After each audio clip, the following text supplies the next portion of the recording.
Buenas tardes, muchas gracias por su asistencia.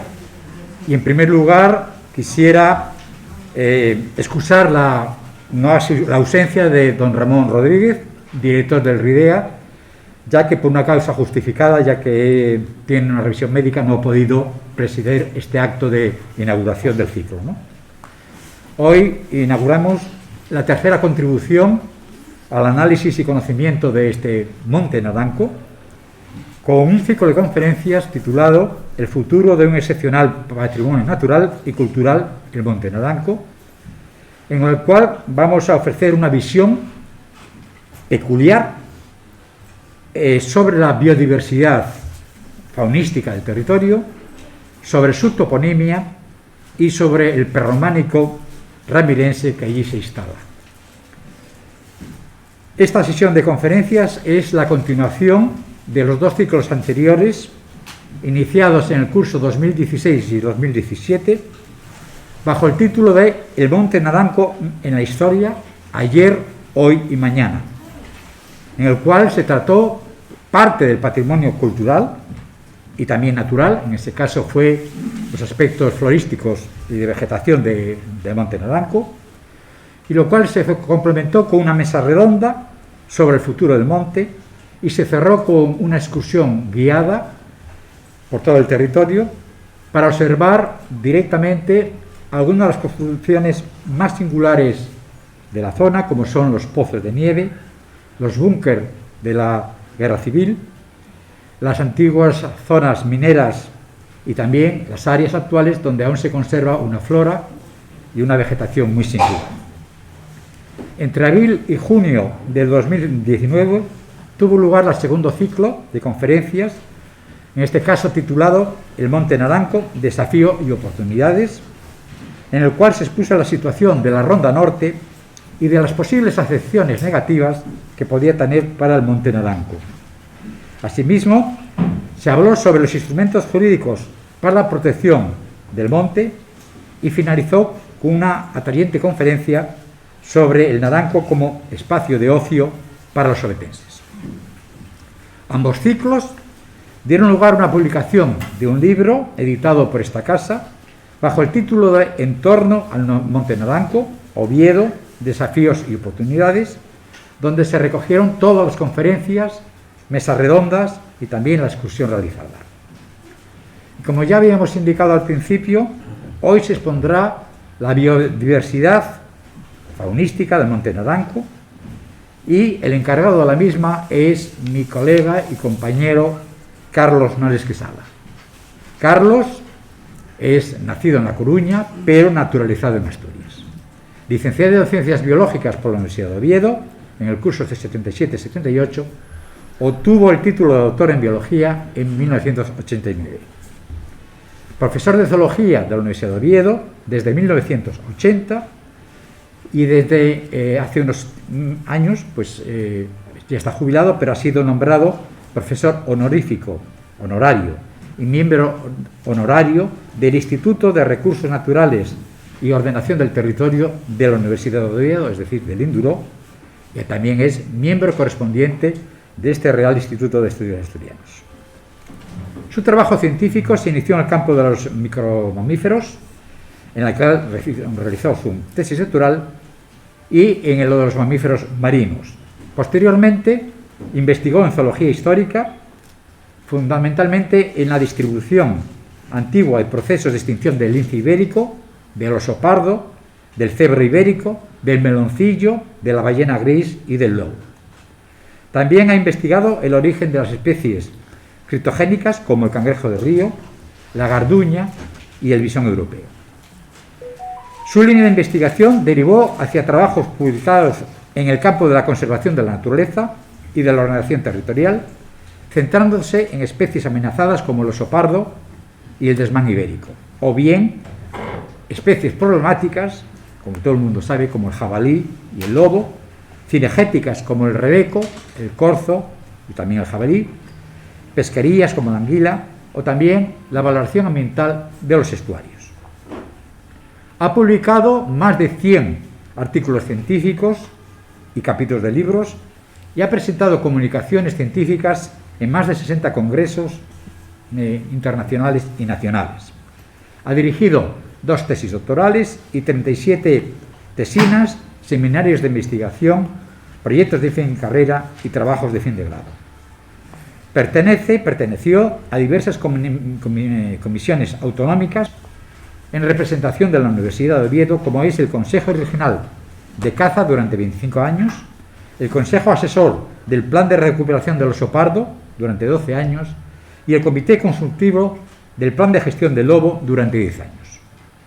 Ha sido revisor y evaluador de distintas revistas científicas, tanto nacionales como internacionales, y sobre todo se ha interesado por la divulgación de las ciencias naturales y la concienciación sobre la problemática ambiental. Comenzó escribiendo en la hoja semanal que la Asociación de la Naturaleza Asturiana, ANA, comenzó a publicar en 1973. Colaboró desde el 2002 en el programa radiofónico Hoy por Hoy Asturias, de Radio Asturias, la cadena SER, y desde el 2012 en el programa radiofónico Noche tras Noche, en el cual colaboramos desde hace varios años, de la RPA, es decir, de la Radio del Principado de Asturias. Ha también realizado distintos guiones documentales, como la investigación y pesca en Asturias de la anguila, producido por la Universidad de Oviedo, y además ha colaborado en decenas de programas de diversas cadenas de televisión, impartido charlas y escrito artículos y libros divulgativos, y actualmente colabora asiduamente en el Diario del Comercio sobre la biología y temas de actualidad. Fue secretario y vicepresidente de la Asociación de Asturiana Amigos de la Naturaleza, de ANA, subdirector del INDURO, vicepresidente de la Fundación OSO, socio de honor del Grupo Naturalista Hábitat A Coruña, director de la revista Naturalia Cantábrica y, como ya he dicho, miembro del Real Instituto de Estudios Asturianos. Y ya sin más, voy a ceder la palabra a mi colega Carlos Mores para que nos exponga el tema de hoy, que puede ser, yo supongo, de gran interés por lo poco que se sabe de este aspecto. Efectivamente, eso esperamos. Muchísimas gracias. Nos bajamos de la mesa y para poder seguir esto. Muchas gracias, Tomás. ¿Se me oye bien al fondo, a la derecha? Vale. Perfectamente. Bueno, pues muchas gracias, Tomás. Que no se oye. Pues sí, a este sí. Bueno, a ver. Probando, 1, 2, sí, como en las verbenas. Siempre dicen sí, no sé por qué. Sí, ahora sí suena. Vale. Bueno, espero que suene. Muy bien, muchas gracias. Bueno, pues nada, muchísimas gracias, Tomás, muchísimas gracias a la institución, el Real Instituto de Estudios Asturianos. Bueno, me resultaba un poco complicado hablar de la fauna, porque, claro, la fauna es inabarcable. Podía hablar de las 47 especies de gasterópodos que hay en el Naranco, para empezar, pero dada la hora, que ahora sí crepuscular, para evitar que el auditorio se durmiera, y además con estas cruces un poco mortecinas, pues decidí, centrarme un poco en aspectos concretos y los que pueden ser más interesantes desde el punto de vista del público en general. Entonces voy a hablar de los vertebrados y fundamentalmente de los grandes vertebrados, ¿no? Es decir, aquellas especies de gran fauna que se llaman también, que tienen una historia en el Naranco que trataremos de desentrañar. Bueno, la historia de la fauna del Naranco es un poco la historia de su vegetación y de los cambios que la vegetación han tenido a lo largo de los siglos y que se han acelerado tremendamente desde la segunda mitad del siglo XX hasta la actualidad. Cuando yo vine a Oviedo, como decía antes el presentador, Tomás, nací en La Coruña, me crié en Gijón y desde el año 70 que vine a estudiar a la Universidad de Oviedo, en la Facultad de Biología, pues conocí un naranco muy diferente del actual, ¿eh? Veremos algunas fotografías de época para recordar cómo era y cómo fueron yendo los procesos. Efectivamente, la fauna, yo creo que no ha sido la fauna del naranco estudiada sistemáticamente, aunque sí existe alguna información a la que me he acogido. Y bueno, vamos a empezar viendo una panorámica retrospectiva de cómo era el naranco, las parroquias que conforman el naranco a mediados del siglo XIX y a finales del siglo XIX. Si nos fijamos aquí en estas parroquias que están al norte de la Sierra del Naranco, resulta que donde en la columna aquí que pone terreno vemos que tanto en Villapérez como en Brañes aparece la presencia de robles, avellanos, castaños, nogales, es decir, árboles de gran porte e incluso bosques mezclados con pastos, algo que todavía se percibe hoy la diferencia entre la vertiente sur, representada aquí por lo que cuentan de Lillo y Naranco, las parroquias que cuando no dicen nada de especies arbóreas importantes o de bosques grandes, medianos o pequeños, en aquella época eran importantes, pues probablemente es que no lo sabía ya entonces, ¿no? O eran muy escasos o había árboles aislados. También, si nos fijamos en los cultivos que nos pueden dar alguna pista, vemos que en las del norte aparecen frutas, aparecen castañas, avellanas, mientras que en las del sur son, digamos, los típicos cultivos de huerta. Y también, si nos fijamos en el apartado de caza, vemos que ya entonces lo que había era caza menor y más concretamente se mencionan liebres y perdices. Esto es una constante que, como digo, todavía se puede percibir hoy, aunque tal vez no de una forma tan contrastada, porque el tiempo y la evolución, sobre todo de la cara sur, pues ha sido sometido a importantes cambios, ¿no? Claro, el monte Naranco estaba pelado absolutamente. Algunas de estas fotos lo podemos ver, que en alguna de las fotos, como esta de aquí abajo, se ven algunos árboles. Bueno, esto es una reconstrucción sobre un fotomontaje en realidad, pero el naranco era como es en el año 22, y se ven en la parte de abajo de lo que iba a haber sido un gran complejo, al final existe el pabellón que todos conocemos, que dio lugar, después fue ocupado por ocupado con C, no con K, por el centro asturiano, Entonces se ven en la parte más baja algunas copas de algunos árboles, pero la parte de arriba, lo que todos llamamos naranco, ¿no? Así en general, pues está tan despoblada de bosques, como vemos aquí, la roca florante, estos matorrales más o menos altos, ¿no? Un ejemplo puede ser, como vemos, como se veía en otros tiempos la parte, el monte que hay detrás de San Miguel de Lillo, como veis aquí algunos arbolitos sueltos, y como en la actualidad se ve, bueno, pues una parte importante de frondosas alrededor de la vaguada del arroyo, una repoblación de eucaliptos que en su momento ha sido importante como lugar de refugio para la gran fauna que se recuperaba, y todavía se ve una zona más o menos desarbolada, de matorral hacia el fondo.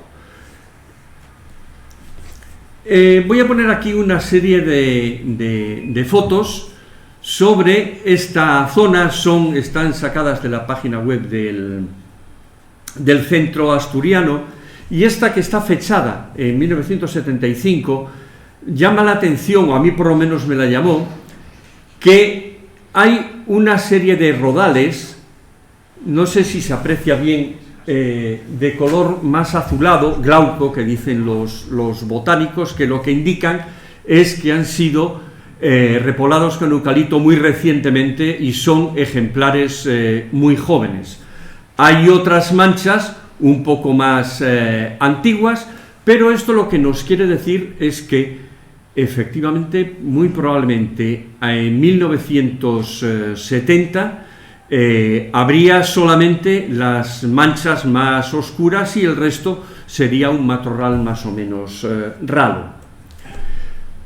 Poco después, no sé cuánto después, porque esta foto no está fechada, pero ya se construyeron las piscinas, ya se construyeron otras cosas, ya ha desaparecido el color glauco de las plantaciones jóvenes y ya ha pasado algún tiempo, y en la actualidad más o menos lo que se puede ver es esto. Podemos comparar sobre todo tanto por debajo del pabellón del club del Centro Asturiano, como también por encima persisten todavía una cierta cantidad de plantaciones de eucalipto, pero también ha asistido o ha tenido lugar paralelamente una repoblación natural bastante intensa, fundamentalmente de robles. Bueno, esto, como decía, ha sido fundamental para la evolución de la fauna en este espacio. Y no me resisto aquí traer esta foto de la exposición que recientemente ha terminado en la Nueva España, donde hay una reconstrucción de lo que debió de ser Oviedo en época de Alfonso II.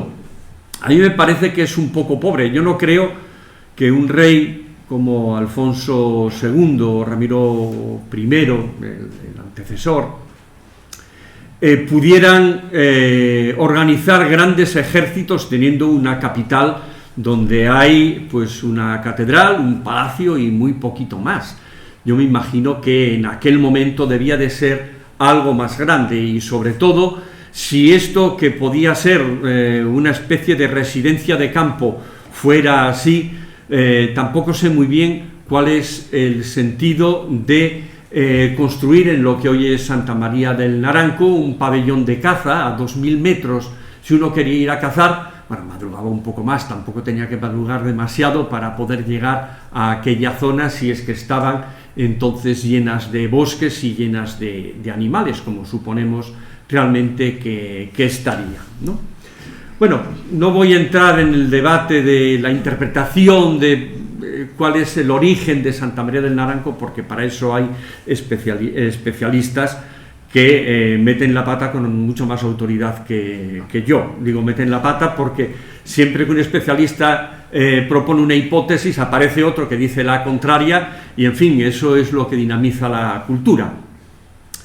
Bueno, si nos fijamos en la fauna más antigua, tampoco sabemos hasta dónde de antigua, aparecida en la cantera del Naranco, me parece que era de Noel Llopis, en los años 50, encontró en aquella zona restos de rebeco y restos de un micromamífero que a la mayor parte de la gente no le llama la atención, pero a mí sí, soy así de particular, y si no, que lo digan en casa. Para todo el mundo, pues un topillo, un ratón no tiene más gracia, ¿no? Pero es que da la casualidad que este topillo, este pequeño ratón, Microtus arvalis, y está confirmado por Diego Álvarez Lao, o sea que es una cita real, en este momento no existe en Asturias. En este momento llega solamente al puerto, a los puertos que separan León de Asturias, y aunque tiene una subespecie que es Microtus arvalis asturiensis, que le puso este nombre subespecífico un americano que trabajaba en el Museo de Ciencias Naturales de Londres, porque se lo mandaron. En realidad, estos ejemplares estaban capturados en la vertiente sur del puerto, no en la vertiente norte del puerto. Esta especie sabemos que también estaba en época romana. Recordemos que estos restos no están datados, por lo tanto no sabemos si son de hace miles, pocos miles o muchos miles de años. En el entorno de Gijón también aparecían en las excavaciones que se hicieron en el pozo de la Tabacalera hace unos años, con los cuales colaboré. También aparecieron evidencias de la presencia de Microtus arvalis. Actualmente no se encuentran ni en Oviedo ni en Gijón, pero sí se encuentran en una pequeña zona en torno a Villaviciosa, los concejos desde Villaviciosa y Colunga. Yo recuerdo cuando hizo la tesis en el año 89, uno de las personas, el presidente del tribunal, me preguntó cómo podía explicar aquello, y yo dije que no lo podía explicar, que solamente podría ser por una contaminación de muestras, que no era esa la explicación, porque después unos estudiantes que vinieron de Burgos y conocían muy bien el Microtus arvalis lo encontraron también en muestras que tomaron después, o un sabotaje. Alguien me había metido de Strangis unos Microtus arvalis en aquellas muestras, pero claro, con los años hemos visto que realmente esto es una especie que en Asturias estuvo presente en por lo menos los 2 últimos milenios, y que fue reduciéndose, y probablemente quedaron separados del grueso de las poblaciones que se encuentran en este momento en la meseta del Duero. Así que ya ven ustedes lo que da de sí un pequeño ratón que pasa desapercibido. Bueno, vamos a entrar un poco en materia, en aspectos que pueden tener un poco más de chicha o ser un poco más interesantes, ¿no? Y vamos a empezar hablando del lobo. En este libro que muchos de ustedes conocerán, Los vaqueiros de alzada y de caza y etnografía, de Juan Uría Riu, también una persona que trabajó en esta misma institución, dedica un capítulo o un par de capítulos a la caza, la montería y a la caza del lobo en estas zonas, y recoge un topónimo que es el de Pozoval o el Carello, también aquí cerca de Oviedo, y en varios sitios del municipio de Oviedo existen estos topónimos, y en algunos de ellos existen evidencias históricas de su utilización como trampa para capturar los lobos. En la foto de arriba vemos una foto procedente de Galicia, de un pozo lobal, o calello, callejo o calecho, que ha sido restaurado, y se ven cómo confluyen precisamente en este pozo unas amplias callejones, de ahí el nombre de callejos, por donde se conducían los lobos para que cayeran en este preciso el fondo del callejo, que estaba con un pozo hecho con mampostería. Entonces se caían los lobos y desde allí los remataban.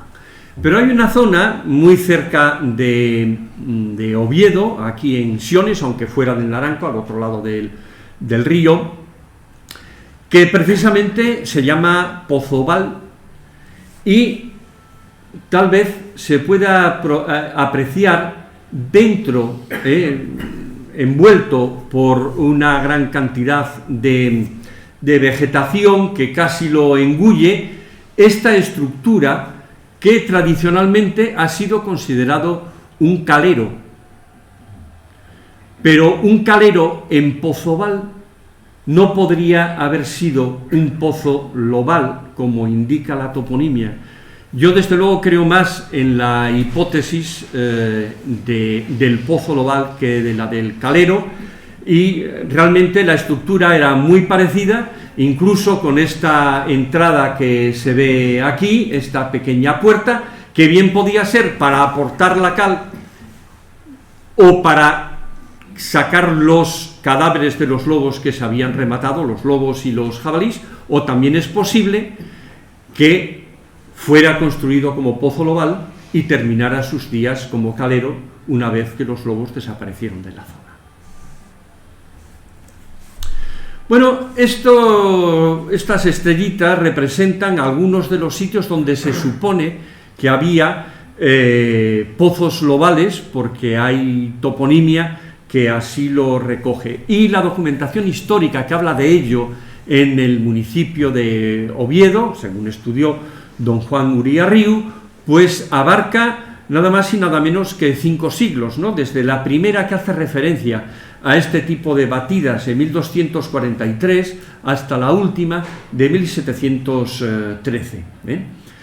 Habla don Juan que se nombraban por el ayuntamiento 14 alcaldes de Montería, que eran los que organizaban a la gente de sus parroquias respectivas para ir a dar las batidas en las zonas donde correspondieran. No era gente solamente los que iban a un sitio, los de esa parroquia, sino los de todas las parroquias de los alrededores que podían resultar afectados por el problema de los lobos.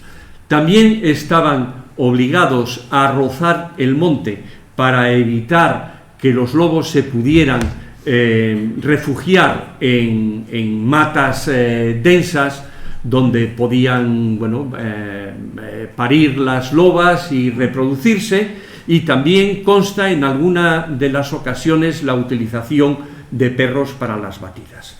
Es muy interesante lo que comenta en el último acta que él encontró, que es de 1713, donde dice que los animales se hallan también en los montes muy poblados de las feligresías de San Pedro de los Arcos, Limanes, Coyoto, Pando, Vidayán y Villaperi, y que se ahuyentan de los montes de Naranco y se acogían a estos otros, experimentando los vecinos de aquellas feligresías los continuados daños en sus ganados, frutos y sembrados. Es decir, que los vecinos de las otras parroquias estaban un poco disgustados porque la mayor parte de las batidas se daban en el Naranco, y entonces los animales huían de allí y se iban a sus otras parroquias, como Limanes o Pando, ¿no?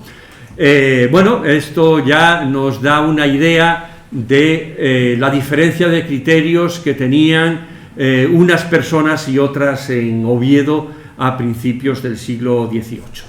Y de esto se deduce también que muy probablemente, aunque habla de animales simplemente, al hablar de daños a los ganados podría referirse a los lobos, y al hablar de los daños a los frutos y sembrados se referirían también a los jabalíes, porque no me imagino yo un lobo causando daños notables a los sembrados o a los frutales.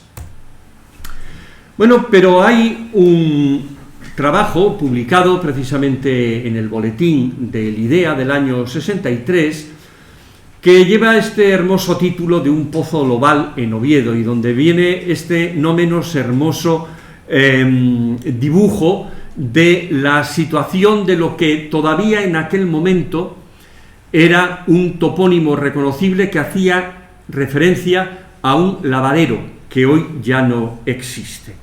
Y dice José Ramón Tolívar Fáez que estaba siguiendo la línea del arroyo de Lillo, que venía desde más arriba, desde la Fuente de los Pastores, me parece que es, y estas son las fotos actuales de cómo está el arroyo, que venía a terminar en aquel lavadero en aquel momento y que posteriormente fue canalizado, y hoy ya no existe tampoco allí un vestigio fácilmente reconocible de este arroyo.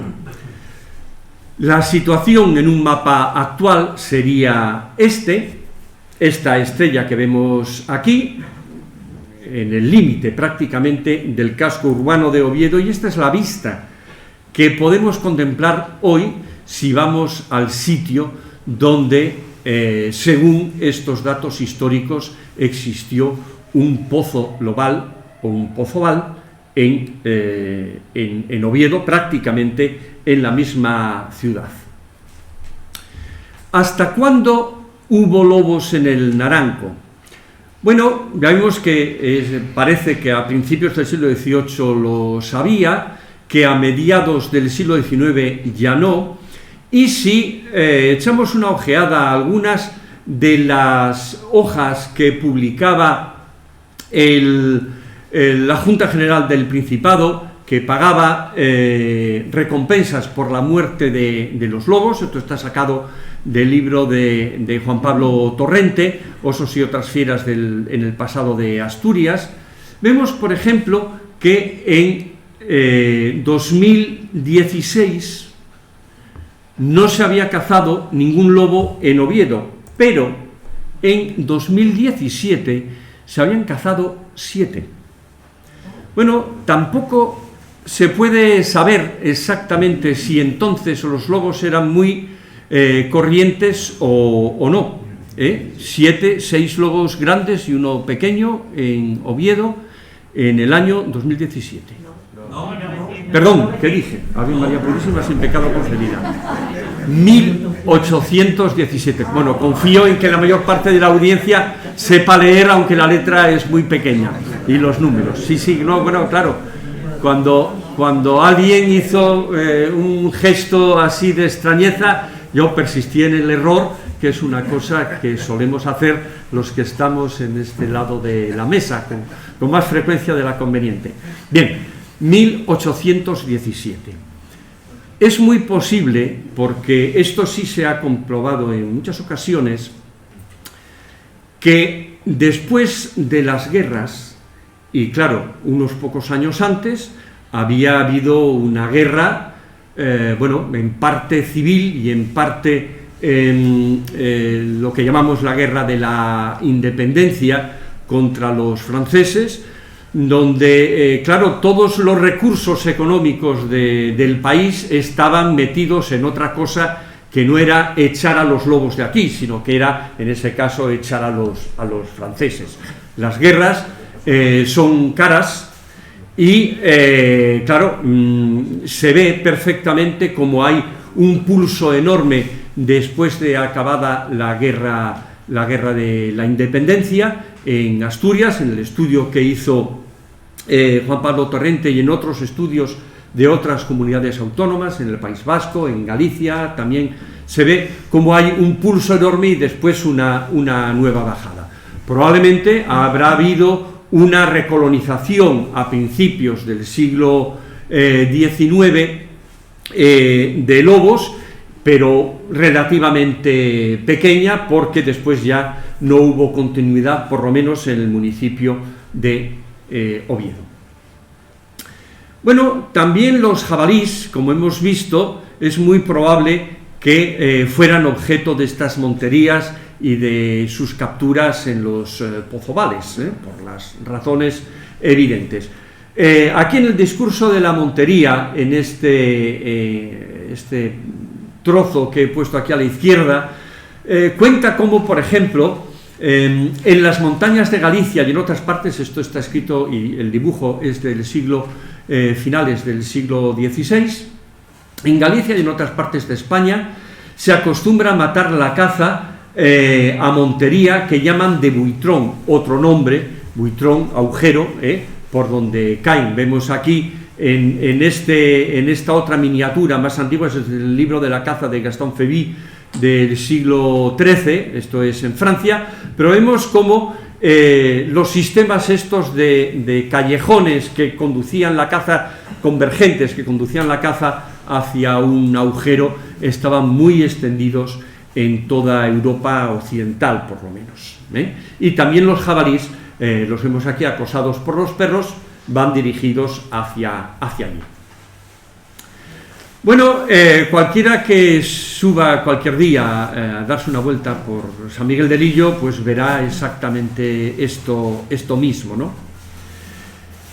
Pero San Miguel de Lillo tiene una especial relación con los jabalíes, no solo por las ozaduras que hoy en día lo hacen, sino también se pone de manifiesto a partir de este trozo de un cancel. Los canceles eran unas piedras labradas, como vemos en este caso, que separaban la zona del presbiterio de donde estaban los fieles, y en este caso hay un señor montado en un caballo con una lanza, aparentemente, que yo por ahí lo he visto como guerrero montado, ¿no? Se hace referencia a él como guerrero montado, pero no es un guerrero montado, es un cazador montado, porque lo que tiene no es una lanza, sino un chuzo, Vemos aquí en otra imagen del discurso de la montería cómo se ve que los chuzos se diferencian de las lanzas porque tienen un travesaño.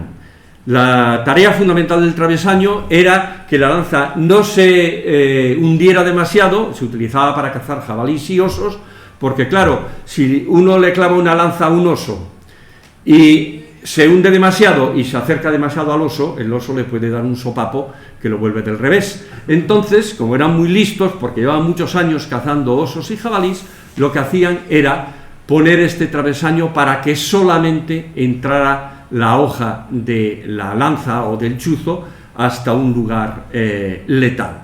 Por lo tanto, este señor era un cazador a caballo, que está reflejado en San Miguel de Lillo. No sabemos si entonces se cazaba a caballo en esa zona, o si, a mí me parece un poco complicado, porque ponerse a galopar por las laderas es bastante expuesto, probablemente más expuesto que hacerlo cazando los jabalíes en el llano.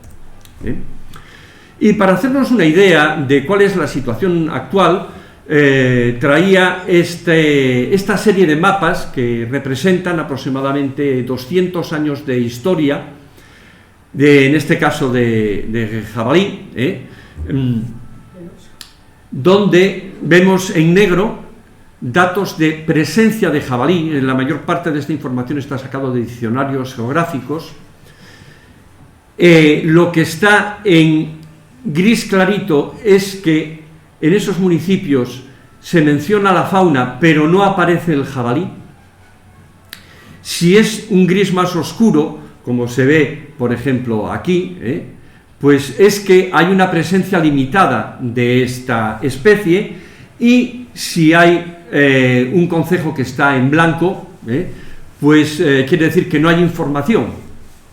Y entonces esto nos permite reconstruir cómo ha sido la historia de la fauna en Asturias, y particularmente en este caso en el concejo de Oviedo, y vemos cómo en las parroquias o en el municipio de Oviedo, que está descrito a mediados del siglo XIX en el diccionario del Pascual Almadoz, se menciona caza menor, perdices, liebres, codornices, pero ninguna especie de gran fauna, es decir, no menciona en ningún caso lobos, jabalíes, corzos o venados. Eso quiere decir que prácticamente los jabalíes, lo mismo que sucedía con los lobos, han estado ausentes del municipio de Oviedo por lo menos durante 200 años, en los 200 últimos años. Y no es hasta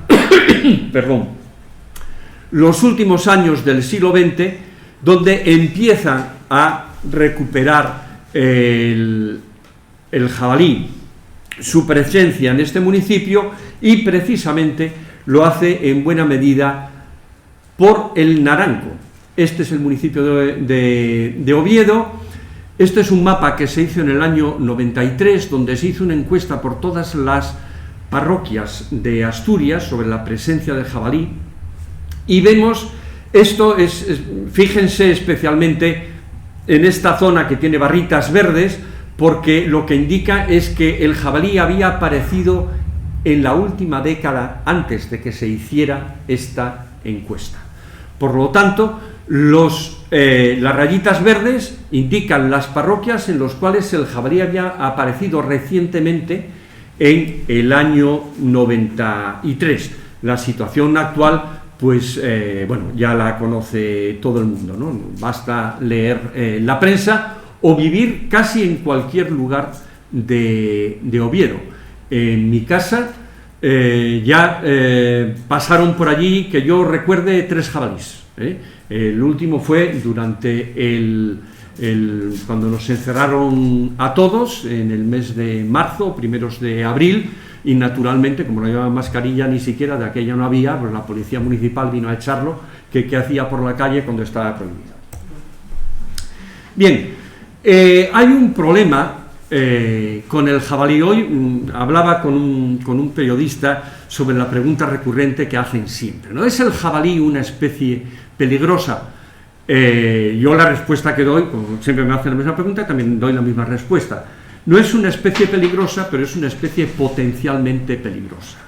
¿Qué quiere decir? Quiere decir que pueden darse circunstancias, normalmente no va a haber ningún problema, pero como hay gente que suele dar de comer a los jabalíes que acuden en una hora determinada en los alrededores de su casa, los jabalíes se habitúan a que el hombre no sea una amenaza para ellos, no solo no sea una amenaza, sino que además les proporcione alimento.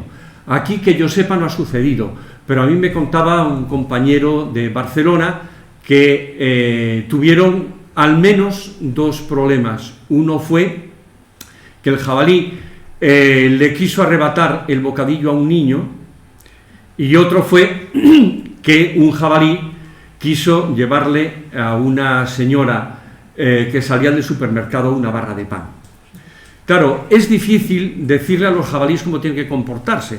De hecho, es difícil decírselo a los ciudadanos cómo tienen que hacer si se encuentran con los jabalíes para minimizar el riesgo de una circunstancia desagradable, voy a decirlo así simplemente, y por lo tanto, pues pueden producirse circunstancias que pueden ser peligrosas. Esta noticia de 2016 está recogida del periódico La Nueva España de Oviedo, de un jabalí que entró en un instituto en el patio. Ahí están señalando por dónde entró, por la valla. Claro, la situación de pánico que tal vez puede producirse, en este caso no pasó nada, los niños se metieron para clase, el jabalí no. Ojo que aquí en el edificio del aeropuerto de Asturias casi entra un jabalí también dentro, Pues el jabalí no entró y pudieron, bueno, pues no sé cómo lo sacaron exactamente, si tenía puertas, si podía salir, porque el problema es que por donde un jabalí tiene toda su vida para encontrar un sitio por donde colarse para entrar, a lo mejor en una situación de estrés, imaginaros que están los niños en el patio, griterío, le tiran piedras, manzanas, bocadillos, lo que sea, el jabalí se pone nervioso y no acierta a salir y puede haber una desgracia. Claro, hay que tener en cuenta que quien tiene que tomar decisiones de gestión o quien tiene que hacer informes para asesorar la gestión, tiene que tener muchísimo cuidado sobre la posibilidad de que se produzcan estas circunstancias, porque si no puede acabar delante de un juez en una posición muy poco agradable. Bueno, ¿por qué vuelven los jabalíes a Oviedo? Bueno, pues vamos a ver aquí un par de mapas donde se aprecia la densidad de jabalí por municipios, bueno, en realidad por cotos o por reservas. Cuanto más claro es lo que está pintado, la densidad es menor. Es muy frecuente que la gente piense que los jabalíes han abandonado el bosque y se han ido a las ciudades. No, esto no es cierto en absoluto. Los jabalíes siguen viviendo en el bosque, siguen viviendo en las zonas rurales. Si fuera cierto lo primero, estarían encantados los ganaderos y los agricultores, porque no tendrían menos jabalís en sus zonas, y sin embargo tienen más. Lo que pasa es que, por razones de seguridad, la ley de caza de Asturias del 89 define una serie de zonas, estas que están aquí en blanco, donde la caza no está permitida, por eso, por razones de seguridad, cerca de las grandes ciudades, Oviedo, Gijón, Avilés, Siero, Pola de Siero, La Fresneda, etc. Y a medida que los jabalís fueron incrementando sus poblaciones y fueron expandiéndose, vemos cómo precisamente ahora, en este momento, bueno, esto es del año 16, este mapa está hecho con datos del año 2016, esta vez sí, 2000, y vemos cómo los jabalís, aunque han aumentado en el sur, en la cordillera, porque los colores son más intensos, donde han aumentado sobre todo es en las zonas bajas. ¿Por qué? Porque en las zonas bajas tienen una mayor productividad primaria, lo cual quiere decir, traducido en román paladino, tienen más alimento y además tienen más refugio, porque como hemos visto, donde había sitios que hace 30, 40, 60 años estaban prácticamente no había bosques ni zonas donde refugiarse los jabalíes, lo mismo que los lobos, hoy en día esto es tremendamente frecuente. En cualquier sitio pueden vivir los jabalíes. En este mismo año que organizamos en el Indurot una jornada sobre el jabalí, vinieron unos compañeros, uno de Zaragoza, otro de Barcelona, que yo fui a recogerlo al aeropuerto y me decía, yo cuando estaba viendo Oviedo desde el aeropuerto, estaba pensando, si yo fuera jabalí, me venía a vivir aquí. Porque tiene el hábitat ideal para los jabalíes. Tiene alimento. Estas especies arbóreas, fundamentalmente quercus o castaños, producen frutos que antiguamente, en la época de la fame, sobre todo las castañas, había toda una cultura gastronómica, bueno, de subsistencia de la castaña, que hoy en día prácticamente ha pasado a mejor vida. Esas castañas que no comen los seres humanos, se las comen los jabalíes, que además tienen sitios donde refugiarse. En resumen, se cumplen dos de las tres circunstancias que tiene que tener una especie para vivir en un sitio: refugio, alimento, y la tercera es que no la maten. ¿Dónde no la matan? En las zonas de seguridad, donde además le dan alimento suplementario, bien sea pan, lo hemos visto en las fotos y en los vídeos, o en las basuras. Los jabalíes de Barcelona, procedentes del Parque Natural de Collserola, que es un naranco que tienen allí en catalán, pues están más gordos los jabalíes urbanos que viven en la periferia de Barcelona que los jabalíes silvestres, porque les cuesta más encontrar el alimento que en las ciudades.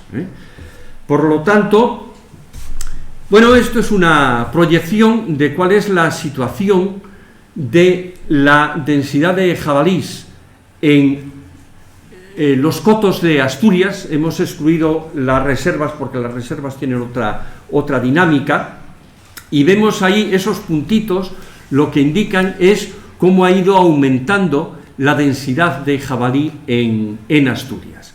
La línea negra del centro es un modelo que se hace ajustando esos datos a un modelo de crecimiento sigmoidal. Los biólogos saben todos lo que es, y los que no son biólogos no lo necesitan, pero lo que nos indica este modelo es que la población de jabalí todavía tiene mucho recorrido para llegar al punto de equilibrio que nosotros llamamos capacidad de carga. O sea, no es que haya una superpoblación de jabalí en Asturias, es que los jabalíes no han llegado ni siquiera al punto en el que la población deja de crecer porque no caben más. Caben todavía muchos más jabalíes. Ahora ya vamos acabando ya las especies, el grueso de la charla. y vamos a hablar del corzo, donde la situación, como veis, es bastante parecida a la del jabalí.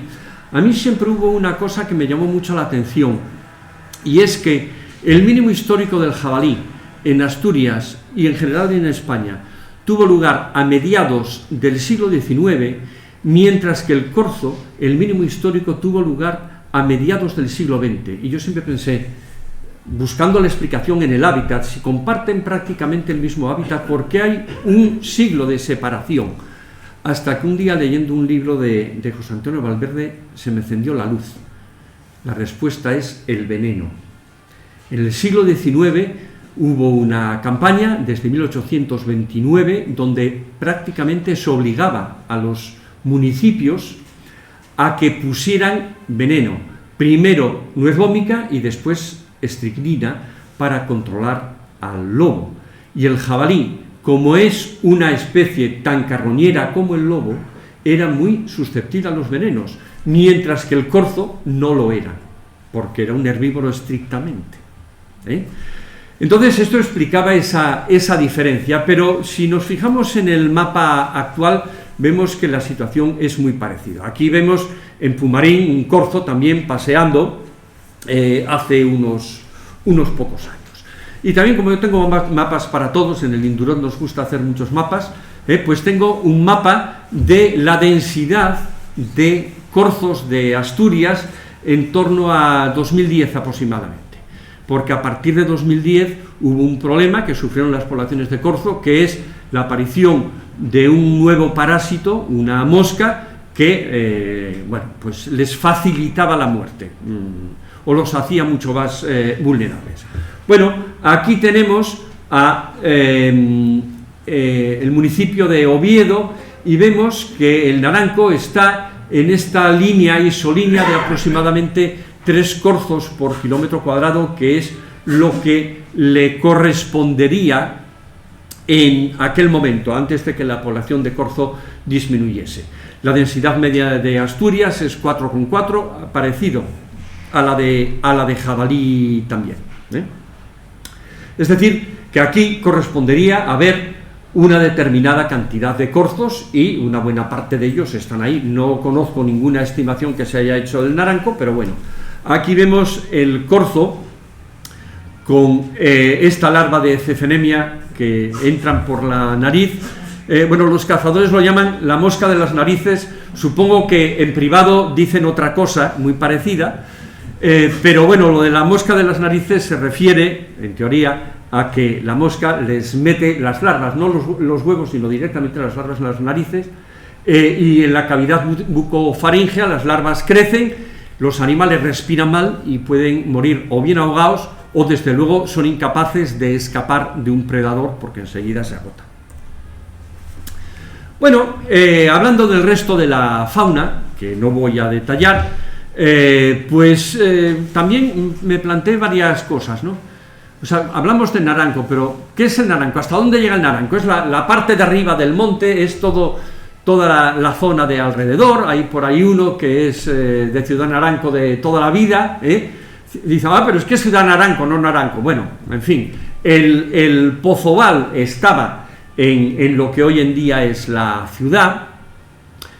También hay otra cuestión, son independientes unos hábitats de otros, porque en este momento hay un complejo muy abigarrado de muchos tipos de hábitats en el naranco, y eso es una gran cantera de biodiversidad, por así decir, ¿no?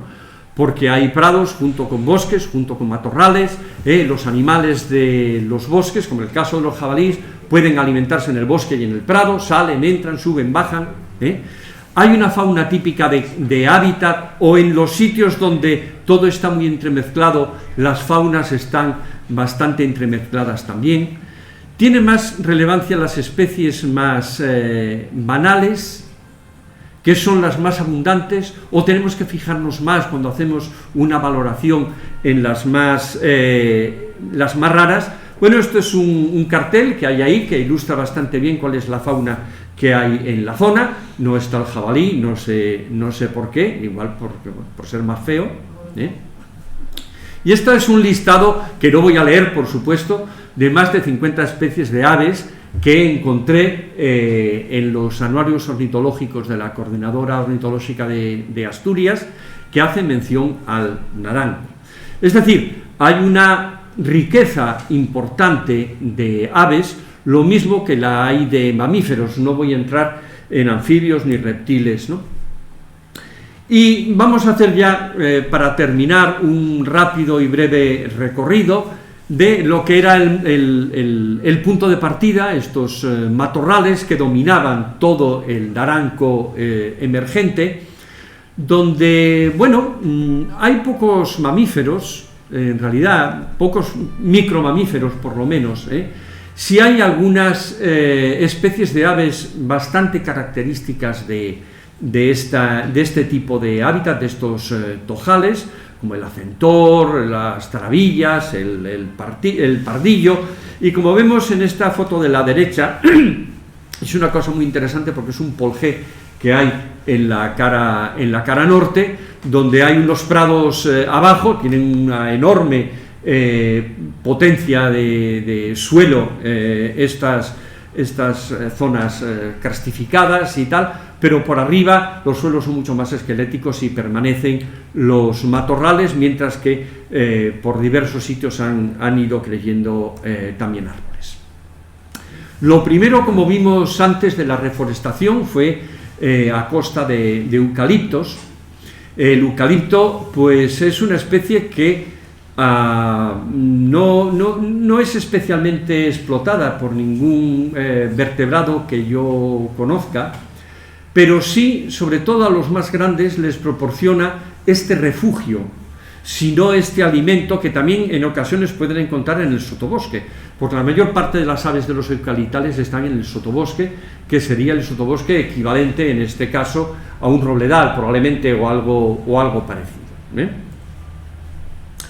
Prados y pastos, algunos naturales que están en utilización con ganado, sobre todo en la zona oeste y en la cara norte. Vemos aquí en esta zona de la parte superior del monte, como está lleno de arvícola. Esto es la rata topo, es una rata bastante grande, el ganado por allí, y los bosques más viejos que se encuentran todavía en la cara norte por razones obvias. Vimos la historia un poco desde hace siglo y pico, casi 2 siglos, y si entonces había estos árboles ya que no había en la cara sur, pues han dado lugar a bosquetes de mayor o menor extensión, aunque también hay algunos bosques de repoblación, como estos abedules que hay en la cima.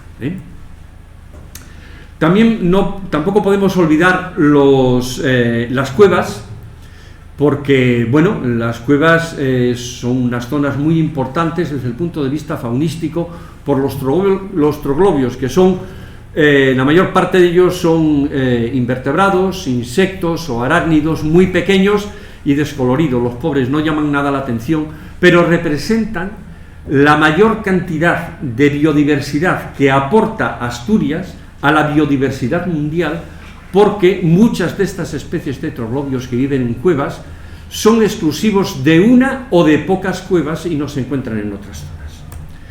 Y con esto pues ya termino con esta panorámica que me proporcionó Benigno, que anda por allí, y esta vista en ortofoto del naranco en la actualidad. Así que nada, muchas gracias, y pueden preguntar si tienen ánimo todavía, lo que quieran.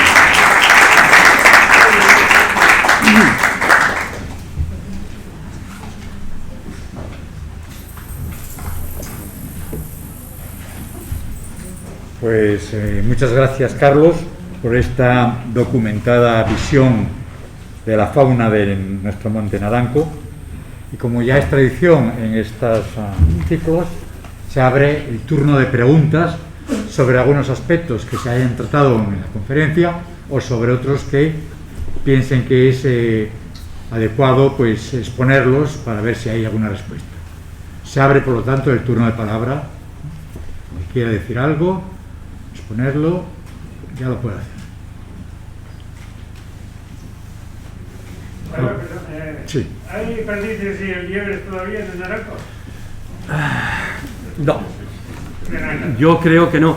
A ver, había muchas perdices y liebres en Asturias cuando todo lo que hoy son prados eran, digamos, trigales o no sé cómo se llaman, escandalales o escandaleras, porque son especies que les gusta particularmente los barbechos que se formaban después de la recolección de los cereales, ¿no?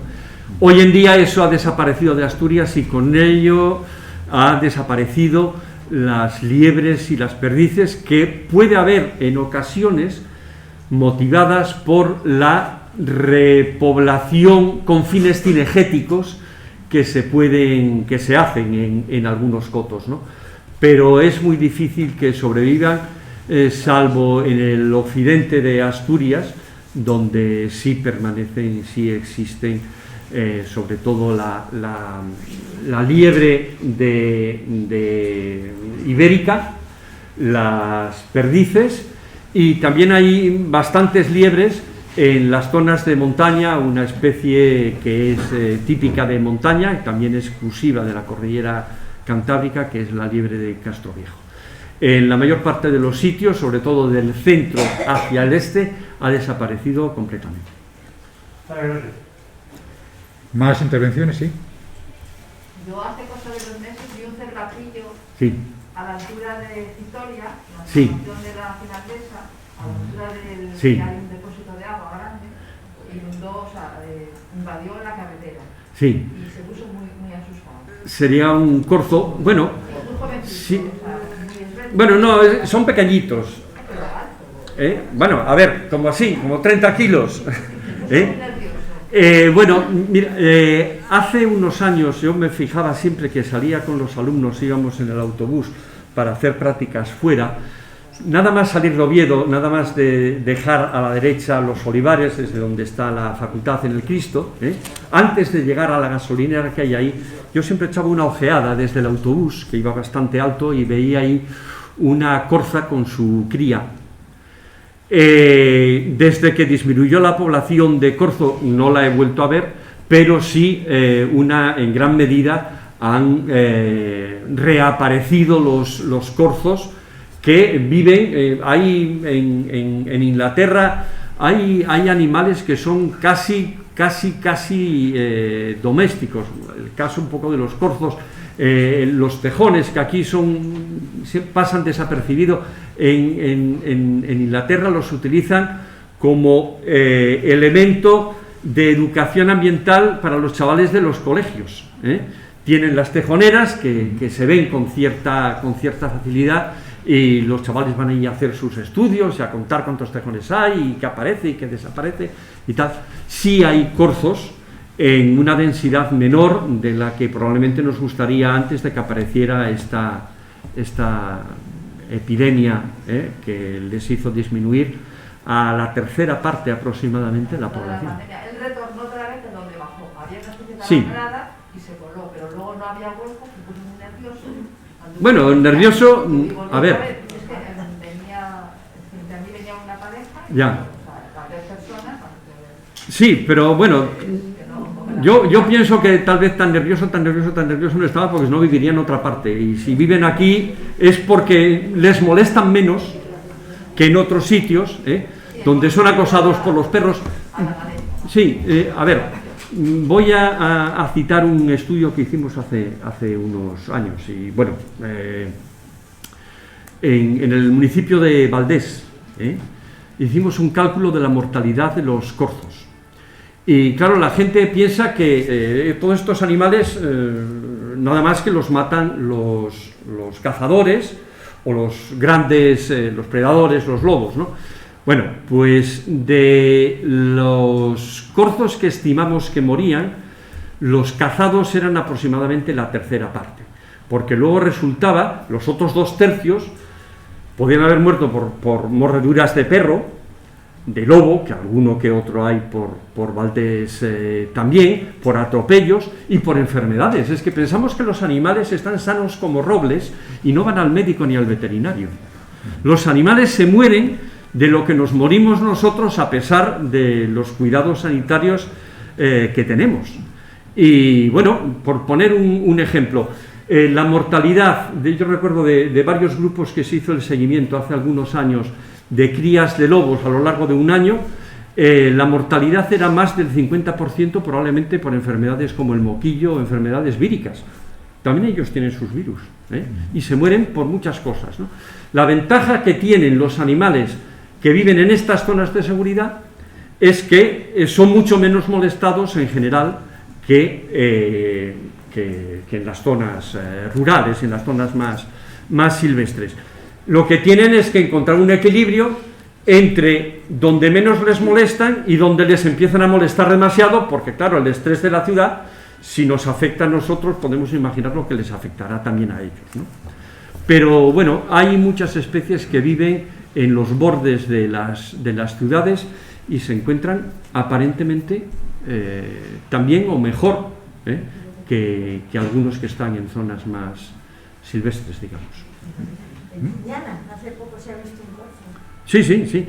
Yo recuerdo el primero que apareció y lo que pasa es que de aquella no había ediciones digitales y no guardé la noticia, ¿no?, del primer corzo que apareció en los, ¿cómo se llama?, en los olivares, que tuvo que venir la policía municipal para, bueno, no sé, salvarlo, quitarlo, no me acuerdo qué. Y esto debió de ser, pues igual hacia 2009, a lo mejor, o antes, algo antes. Están ahí. Y viven, es que ellos son profesionales de su forma de vida. Y hay cosas que a mí me llaman mucho la atención. Yo recuerdo, esto fue en 2015, en Colunga, en la playa de la Espasa, apareció, yo leí la noticia, una nutria, y rápidamente pues alguien quiso salvar a la nutria, porque ¿qué hacía en una playa? En la playa, bueno, pues las nutrias viven en la playa Espasa. Yo cada vez que voy a la playa Espasa, y voy bastante, voy siempre a un sitio donde suelo encontrar excrementos de nutria y huellas de nutria. Y a veces se montan unos botellones que está todo lleno de huellas de correr para arriba, para abajo, viven allí. Esa seguro era un ejemplar joven e inexperto, salió una hora excesivamente diurna y la gente se empeñó en salvarla. Mordió a uno, bueno, en fin, la cogieron, la salvaron, la llevaron a no sé dónde, en vez de dejarla, bueno, pues está, pues mira qué bonita. Por lo menos yo lo que hubiera hecho es, seguro que hubiera ido a verla, pero tampoco me hubiera acercado excesivamente. Los animales hay que respetar su intimidad y su forma de vida. Y viven ahí, sí. ¿Qué nos puedes contar de las especies de quirópteros que hay en el Naranco? Yo poco. ¿Peligro? ¿Procede conservar los sitios donde están? Hombre, yo creo que se debe conservar los sitios que están. Hay bastantes cuevas. Yo no sé si esas cuevas están estudiadas desde el punto de vista quiropterológico o si la gente que lo estudia, que es Félix, Rolando, esta gente que se dedica a estas cosas, seguro que se han metido y que han hecho sus listados y sus abundancias y tal. Yo lo que pasa es que me puse a buscar información por internet y siempre me aparece la misma información, que creo que se refiere más a la Cueva de las Caldas, sí, eso es lo que que el Boquerón de Brañes y estas otras, ¿no?, que seguro que tienen sus quirópteros, ¿no? Yo decía antes que yo creo que no se hizo un estudio sistemático de la fauna, por lo menos de vertebrados, del Naranco. Y a mí me pasaron una vez un listado para que le echara una ojeada donde hablaban, bueno, de venados, de buitres, claro, un buitre puede pasar por encima del Naranco, pues sí, claro, me parece poco probable porque no tendría a dónde iba, desde dónde, ¿no? Pero en cambio, por ejemplo, alimoches sí, porque los alimoches sí crían relativamente cerca, ¿no? Entonces, bueno, también, ¿cuál es la fauna? Los que viven, los que se reproducen allí, los que pasan, los que pueden morir allí, que es una pregunta que no es banal, para este tipo de cuestiones y sobre todo relacionadas con la gestión de la conservación de la naturaleza. Entonces, yo creo que seguro que existe esa información. No he hablado con esta gente y seguro que salen, bueno, pues algún rhinolopho, algún pipistrellus, algún plecotus, seguro, seguro. Sí. Buenas tardes, enhorabuena por el trabajo.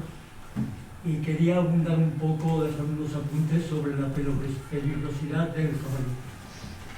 He recorrido la cordillera cantábrica desde hace 50 años a esta parte, amante de todos los animales, de la fauna, de su protección y de la fotografía. He podido ver efectivamente que el verdadero depredador es el hombre. Es muy difícil que un oso, que un lobo y que un jabalí ataque a una persona. Tengo dos anécdotas, en la Sierra de Cazorla una y aquí en Somiedo otra, que sí efectivamente hubo un momento en que tuve mucho miedo a un jabalí, a los jabalíes en general. La primera, en la Sierra de Cazorla, en el puente de las Herrerías, cerca del embalse del Tranco. Paseaban ya en la noche, medianoche, no, bueno, tarde noche, dos jabalinas con 6 o 7 rayones cada uno. Me acerqué lo más que pude, hice una serie de fotografías con infrarrojos, pero en un momento dado, una de las jabalinas se quedó con los rayones, con los pequeños, y la otra vino a atacarme. He tenido un miedo tremendo porque la jabalina es mucho más cruel su mordedura que las navajas de un jabalí. No tuve más remedio que tirarme al Guadalquivir. Acababa de nacer en la Sierra de Cazorla, en las herrerías, antes de llegar al salto del caballo. Tiene poca profundidad y no me ocurrió absolutamente nada. Pero gracias al Guadalquivir estoy exento de haber tenido una mordedura. Puedo asegurar que son muy crueles, más ellas que ellos. La segunda, estaba esperando también el atardecer que pasaran porque sabía perfectamente que iban a pasar por allí y bajaba un macho alfa enorme con unas navajas contundentes, bajaba detrás una prole de jabalinas y de pequeños y en un momento dado se dieron cuenta de mi presencia, los demás continuaron, pero el macho alfa dio la vuelta y vino a por mí. Me metí detrás, me defendí detrás de unos peñascos, pero él venía por mí. ¿Saben la forma que he tenido de escaparme? Tirándole ráfagas y ráfagas y ráfagas de flashes. De mi máquina con el flash. Al final se fue y estoy vivo de casualidad porque aquel era una verdadera vez. Pero los dos coincidieron en época de cría. Sí, claro. Es el peligro. Es verdaderamente terrible. Sí. A ver, la recomendación que siempre hago, en este caso, es que si uno ve a unos jabalíes, mantenga las distancias. Lo haga lo mire con respeto e incluso con un poco de indiferencia y continúe. El problema es ir a hacerse la foto con el jabalí, ¿no? Tampoco tiene por qué pasar nada, normalmente no va a pasar nada. Por ejemplo, voy a poner un caso, a ver, el 99,9% de los casos no va a haber ningún problema. ¿Pero eso qué quiere decir? Que si se producen 1000 encuentros, en uno sí. Espero que a mí no me toque el 1. Es lo mismo que pasa con lo del COVID, ¿no? Tenemos una probabilidad de contraerlo o no contraerlo. Oye, decimos la efectividad de las vacunas es del 90%, del 95%, sí, eso quiere decir que de 100, 5 lo pillan. Claro, hay que tener cuidado con estas cosas. Lo mejor es mantener las distancias y respetar su intimidad, voy a decirlo así, ¿no? Muy bien. ¿Sí? Una pregunta. Sí. No sé si es no tengo ningún dato, no sé si es una percepción subjetiva o obedece a alguna causa natural o que puedas explicarnos. Cada vez observo cada año que hay menos grillos y menos anfibios en el Naranco. Y luego, otra pregunta que quería decir es que no comentaste si tenéis algún estudio de la evolución del zorro, del raposo, que todavía sigue liándola en algún gallinero de naranco de vez en cuando.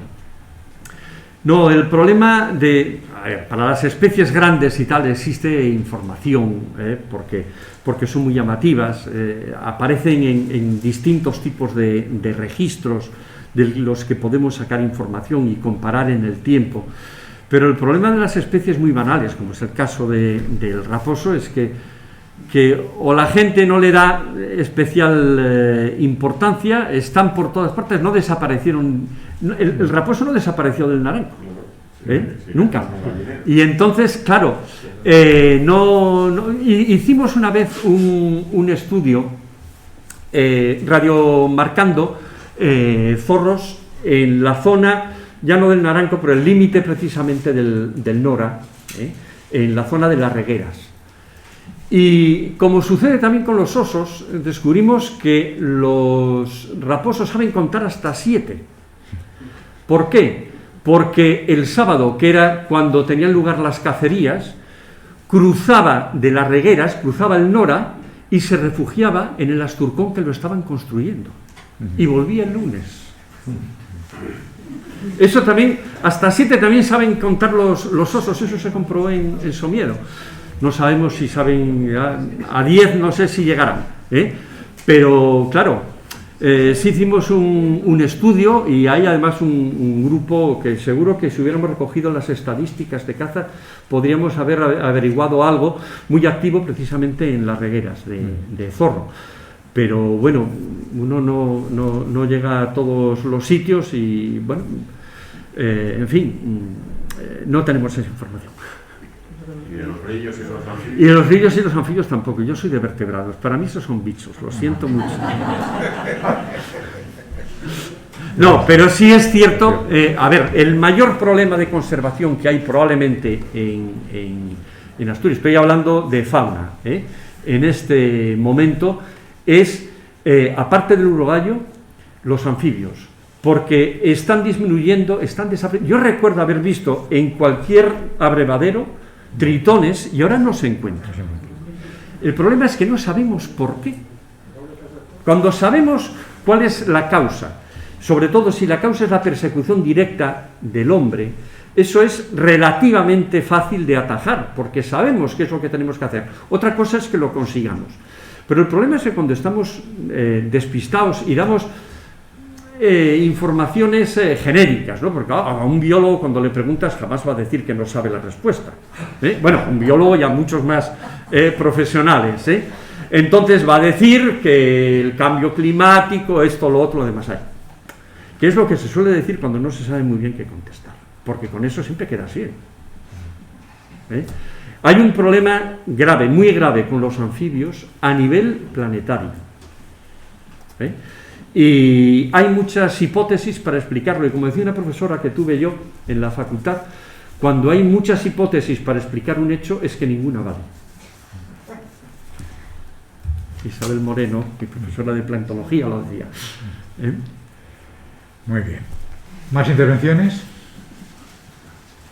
Bueno, pues muchísimas gracias por su asistencia y los espero el próximo martes día 8, donde se hablará sobre la toponimia del naranco, historia naranquina, a través de sus nombres.